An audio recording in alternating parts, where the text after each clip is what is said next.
சென்னையில் 8 வயது சிறுமிக்கு பாலியல் தொல்லை கொடுத்த குற்றச்சாட்டில் உதவி ஆய்வாளர் மீது போக்சோ சட்டத்தின் கீழ் வழக்கு பதிவு செய்யப்பட்டுள்ளது. சிறுமியின் தந்தை மீதும் எதிர்த்தரப்பினர் புகார் அளிக்கும் அளவிற்கு நடந்தது என்ன?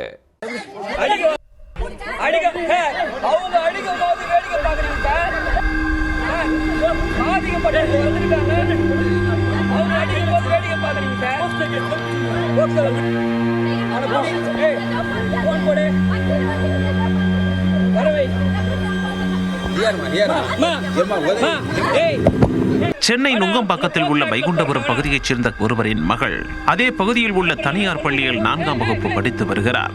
இவர் கடந்த ஞாயிற்றுக்கிழமை மாலை வீட்டின் முன்பு விளையாடிக் கொண்டிருந்தார். திடீரென 6 மணி அளவில் சிறுமி காணாமல் போயிருக்கிறார்.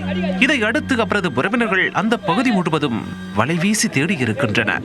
அதே பகுதியில் உள்ள ஆயுதப்படையில் மோட்டார் வாகன பிரிவில் உதவி ஆய்வாளராக பணியாற்றும் ராஜு என்பவரது வீட்டில் சிறுமி இருந்தது கண்டுபிடிக்கப்பட்டது. அப்போது சிறுமி மயக்க நிலையில் இருந்ததாக கூறப்படுகிறது. இதை அடுத்து சிறுமியின் உறவினர்கள் அவரை கீழ்ப்பாக்கம் மருத்துவமனையில் சிகிச்சைக்காக அனுமதித்தனர். அங்கு நடைபெற்ற பரிசோதனையில் சிறுமிக்கு பாலியல் தொல்லை கொடுத்தது தெரிய வந்ததாக குடும்பத்தினர் கூறியுள்ளனர். இதை கேட்டு அதிர்ச்சியில் உறைந்து ஆத்திரமடைந்த உறவினர்கள் எஸ்ஐ ராஜுவின் வீட்டு முன்பு திரண்டு போராட்டத்தில் ஈடுபட்டனர். மேலும் சிறுமியை வீட்டில் அடைத்து வைத்து பாலியல் தொல்லை கொடுத்ததாக நுங்கம்பாக்கம் காவல் நிலையத்தில் புகாரும் அளித்துள்ளனர்.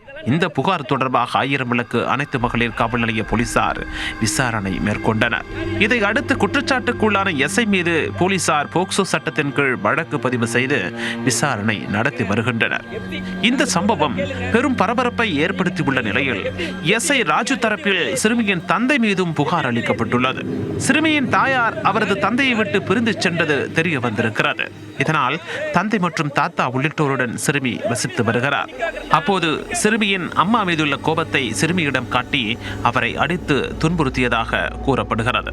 இந்த நிலையில் சிறுமி தனது வகுப்பில் ஒன்றாக படிக்கும் தோழியிடம் கூறி இதை பற்றி அழுது புலம்பியதாகவும் தெரிகிறது. அந்த தோழி எஸ்ஐ ராஜுவின் பேத்தி என்பதும் தெரிய வந்துள்ளது. சிறுமியை அவரது தந்தை அடித்து துன்புறுத்துவது குறித்து அவரது தோழி தனது தாத்தாவான ராஜுவிடம் கூறியிருக்கிறார். அதை கேட்டு அதிர்ச்சியடைந்த எஸ்ஐ ராஜு சிறுமியின் தந்தையை அடைத்து கண்டித்ததாகவும் சொல்லப்படுகிறது. இந்த நிலை தொடர்ந்தால் போலீசில் புகார் அளிப்பேன் எனவும் ராஜு எச்சரித்திருக்கிறார். அதற்கு நீ என்ன என் மேல புகார் கொடுக்கிறது, நாங்களே உன் மேல புகார் கொடுக்கிறோம் என்று சிறுமியின் தந்தையும் அவரது உறவினர்களும் எஸ்ஐ ராஜுவை மிரட்டியதாகவும் தகவல் வெளியாக உள்ளது. அதன் பேரில் சிறுமியின் தந்தையிடமும் போலீசார் விசாரணை நடத்தி வருகின்றனர்.